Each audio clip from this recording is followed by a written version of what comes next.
Assalamualaikum warahmatullahi wabarakatuh. Sebelumnya, perkenalkan nama saya ABD Karib, Prodi Sistem Informasi Universitas Islam Madura. Di sini saya akan mempresentasikan mata kuliah Filsafat Umum untuk memenuhi tugas UAS di semester 3. Baik, langsung saja saya akan membahas 10 materi. Materi 1, ciri utama yang membedakan filsafat barat modern dengan filsafat abad pertengahan dan klasik. Ciri utama yang membedakan filsafat barat modern dari filsafat abad pertengahan dan klasik adalah perubahan fokus dan pendekatan terhadap berbagai masalah. Berikut perbedaan utamanya. 1. Fokus pada rasionalitas dan pengalaman, modern versus teologi, abad pertengahan. Abad pertengahan filsafat abad pertengahan sangat dipengaruhi oleh agama, terutama teologi Kristen. Pemikiran filsafat sering diarahkan untuk mendukung doktrin agama, dengan tokoh seperti Thomas Aquinas yang mencoba mengintegrasikan filsafat Aristoteles dengan teologi Kristen. Modern filsafat modern lebih menekankan rasionalitas manusia, pengalaman empiris, dan ilmu pengetahuan. Pemikir seperti René Descartes, Immanuel Kant, dan John Locke memulai pendekatan yang lebih sekuler dan mendasarkan pemikiran pada alasan dan pengamatan.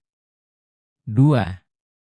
Penekanan pada metafisika, abad klasik dan pertengahan, versus epistemologi, modern. Klasik dan pertengahan pada periode ini, ada fokus besar pada pertanyaan metafisika seperti, I apa itu kenyataan? E apa itu keberadaan? I dan, J apa hakikat Tuhan? I. Modern filsafat modern lebih banyak berfokus pada epistemologi, yaitu, bagaimana kita tahu apa yang kita tahu? I dan, I apa sumber pengetahuan? Pemikir seperti Descartes mengedepankan keraguan metodis sebagai cara untuk menemukan dasar pengetahuan. 3. Pendekatan dogmatis versus pendekatan skeptis. Abad pertengahan banyak pemikiran didasarkan pada otoritas agama atau filsafat klasik seperti Plato dan Aristoteles, sehingga seringkali bersifat dogmatis.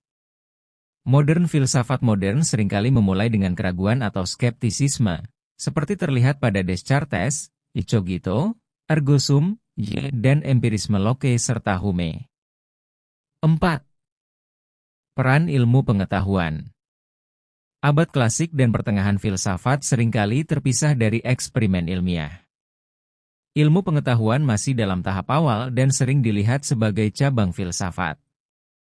Modern revolusi ilmiah di abad ke-17, Galileo, Newton, DLL, membawa pendekatan yang lebih empiris dan eksperimental, sehingga filsafat modern lebih erat kaitannya dengan perkembangan ilmu pengetahuan. 5. Humanisme dan subjek individu. Modern ada pergeseran menuju humanisme, di mana individu dan kebebasan berpikir menjadi pusat perhatian. Pemikir modern seperti Kant, Rousseau, dan Sartre lebih menekankan pada subjek manusia dan kebebasan moral. Klasik dan pertengahan fokus lebih kepada keteraturan kosmos atau kehendak ilahi sebagai pengarah utama kehidupan manusia. 6. Sekularisasi. Filsafat modern lebih cenderung sekuler, memisahkan diri dari agama. Hal ini bertolak belakang dengan filsafat abad pertengahan yang hampir selalu bersandar pada kerangka agama. Dengan demikian, filsafat modern membawa paradigma baru yang lebih kritis, sekuler, dan ilmiah dibandingkan pendekatan metafisik dan teologis yang dominan sebelumnya. Materi 2, filsafat barat modern diawali dari munculnya pemikiran René Descartes yang mengadakan kritik terhadap metafisika. Mengapa? Filsafat barat modern dimulai dengan pemikiran René Descartes karena ia menawarkan pendekatan baru yang menempatkan rasio, akal budi, sebagai dasar utama pengetahuan. Descartes mengkritik metafisika tradisional karena dianggap terlalu mengandalkan otoritas agama dan filsafat skolastik yang berpusat pada ajaran Aristoteles. Ia melihat bahwa pengetahuan yang diwariskan melalui otoritas gereja dan filsafat kuno tidak memberikan dasar yang kokoh untuk kebenaran. Oleh karena itu, ia memulai filsafatnya dengan skeptisisme metodis, yakni meragukan segala sesuatu hingga ia menemukan kepastian yang tidak dapat diragukan. Dalam hal ini, Descartes menekankan pentingnya penggunaan rasio sebagai dasar pengetahuan, sebagaimana dinyatakan dalam ungkapannya yang terkenal, "Cogito, ergo sum, aku berpikir, maka aku ada." Ia juga mengkritik ketergantungan pada pengamatan indera yang dianggapnya bisa menipu dan memilih membangun sistem filsafat yang berangkat dari akal murni. Selain itu, pemikiran Descartes juga dipengaruhi oleh perkembangan sains modern, sehingga ia mencoba merumuskan metafisika yang sesuai dengan metode ilmiah. Melalui kritiknya terhadap metafisika tradisional, Descartes berhasil meletakkan dasar bagi filsafat modern yang lebih rasional, sistematis, dan individualistik, sekaligus membuka jalan bagi pemikiran filsuf-filsuf besar setelahnya. Materi 3. Jelaskan bagaimana metode positivisme dan dialektis dalam memperoleh pengetahuan. Metode positivisme dan dialektis adalah dua pendekatan yang berbeda dalam memperoleh pengetahuan. Positivisme menekankan bahwa pengetahuan hanya dapat diperoleh melalui fakta-fakta empiris yang dapat diamati dan diukur, serta logika.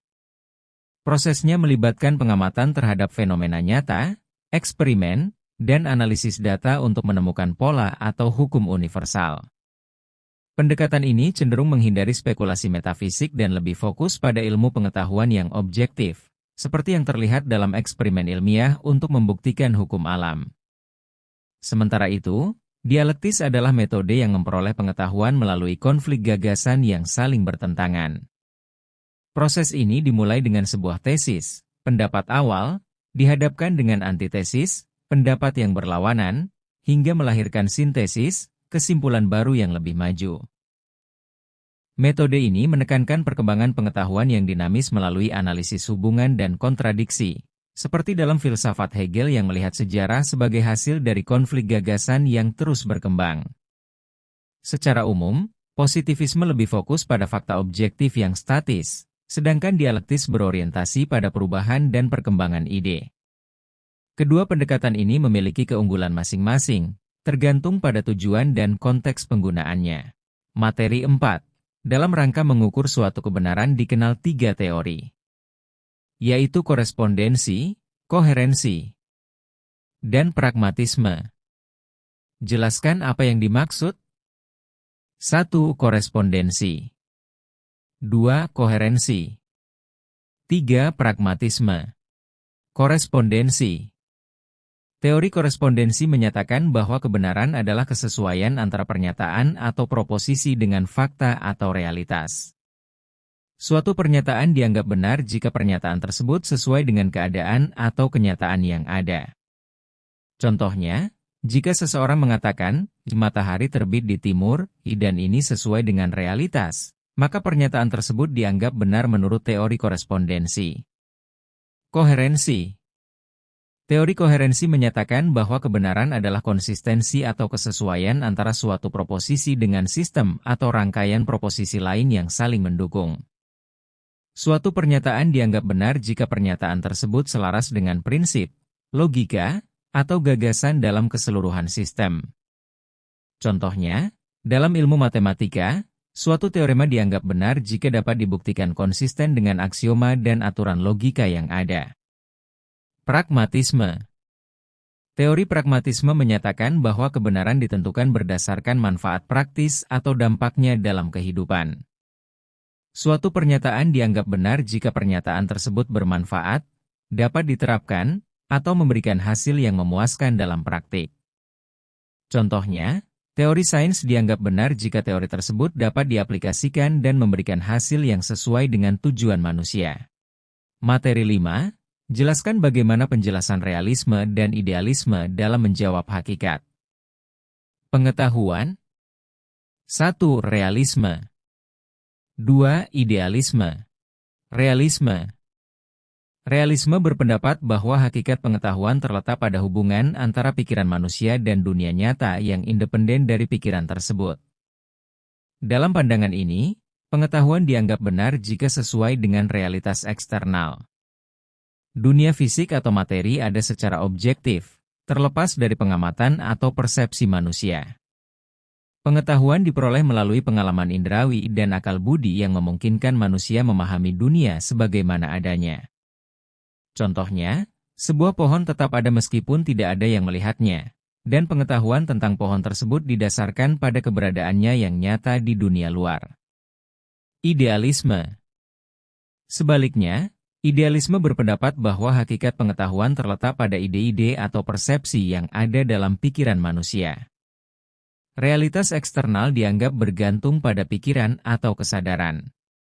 Dalam pandangan ini, pengetahuan bukanlah tentang dunia yang ada secara objektif, melainkan tentang bagaimana dunia itu dipersepsikan atau dipahami melalui akal dan pengalaman batiniah. Contohnya, idealisme menganggap bahwa pohon ada karena ia dipikirkan atau diamati oleh subjek. Tanpa subjek yang menyadarinya, keberadaan pohon tersebut tidak dapat dibuktikan. Dalam konteks hakikat pengetahuan, realisme menekankan bahwa pengetahuan mencerminkan realitas objektif, sedangkan idealisme lebih menekankan peran subjek dalam membentuk dan memahami pengetahuan. Materi 6, dalam kajian ontologi dikenal aliran materialisme, idealisme, dualisme, dan pluralisme. Jelaskan masing-masing paham tersebut. 1. Materialisme. 2. Idealisme. 3. Dualisme. 4. Pluralisme. Materialisme.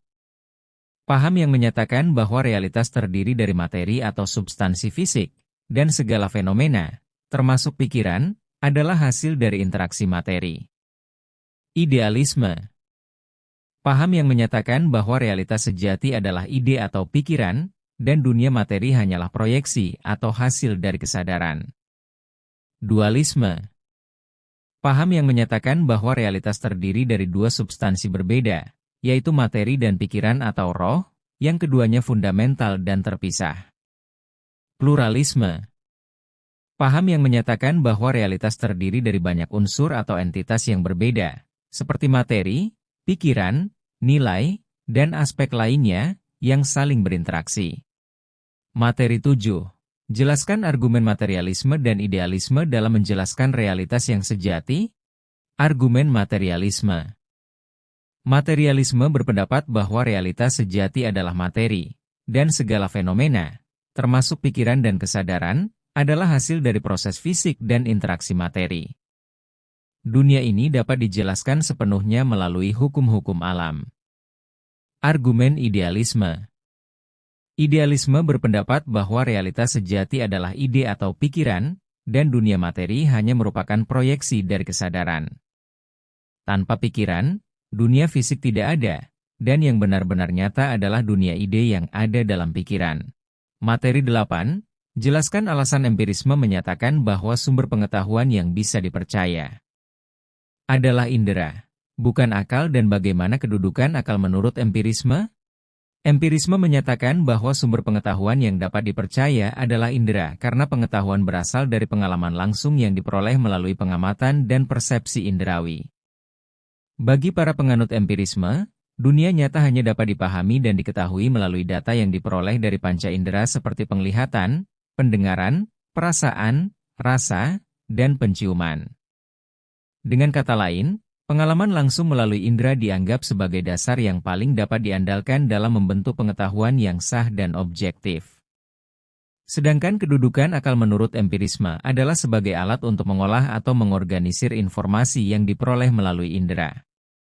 Akal tidak dianggap sebagai sumber pengetahuan yang mandiri, melainkan sebagai sarana untuk menyusun dan menghubungkan pengalaman-pengalaman inderawi menjadi pemahaman yang lebih kompleks.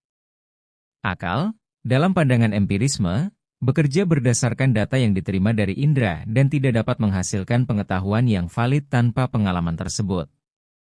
Materi 9, jelaskan apa saja kelemahan indera dan akal dalam memberi pengetahuan.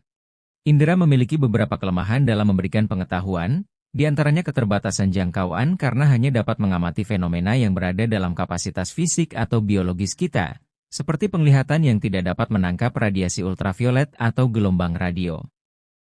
Selain itu, indera dapat menipu kita, seperti dalam ilusi optik atau persepsi yang keliru yang dipengaruhi oleh faktor fisik atau psikologis, yang menyebabkan kita melihat atau merasakan sesuatu yang sebenarnya tidak ada. Pengalaman indrawi juga bersifat subjektif dan dapat berbeda-beda antar individu, tergantung pada kondisi atau persepsi masing-masing. Sedangkan akal juga memiliki kelemahan. Salah satunya adalah keterbatasan dalam penalaran, karena hanya dapat mengolah informasi yang diterima melalui indera. Tanpa data yang cukup atau pengalaman yang relevan, akal dapat menghasilkan kesimpulan yang tidak akurat. Selain itu, proses berpikir manusia seringkali dipengaruhi oleh bias kognitif, seperti prasangka atau preferensi pribadi, yang dapat merusak objektivitas. Akal juga dapat membuat generalisasi atau abstraksi yang tidak tepat berdasarkan pengalaman terbatas, yang akhirnya mengarah pada pengetahuan yang keliru atau tidak lengkap. Oleh karena itu, baik indera maupun akal memiliki keterbatasan dalam memberi pengetahuan yang sepenuhnya tepat dan objektif. Materi 10. Jelaskan apa yang dimaksud dengan nilai itu subjektif dan nilai itu objektif. Nilai subjektif mengacu pada pandangan atau penilaian yang didasarkan pada pengalaman, perasaan, atau preferensi pribadi seseorang.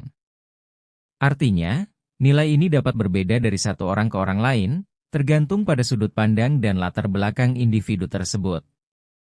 Sebagai contoh, selera seseorang terhadap makanan atau seni adalah nilai subjektif, karena dipengaruhi oleh perasaan atau pengalaman pribadi. Sedangkan nilai objektif adalah penilaian yang dianggap universal atau tidak bergantung pada pandangan pribadi seseorang. Nilai ini biasanya didasarkan pada kriteria atau standar yang dapat diukur dan diterima secara luas oleh masyarakat. Misalnya, nilai matematika atau nilai kejujuran dianggap objektif, karena bisa dinilai dengan cara yang konsisten dan diterima oleh banyak orang. Secara singkat, nilai subjektif lebih bersifat pribadi, sementara nilai objektif cenderung bersifat umum dan dapat diterima oleh banyak orang.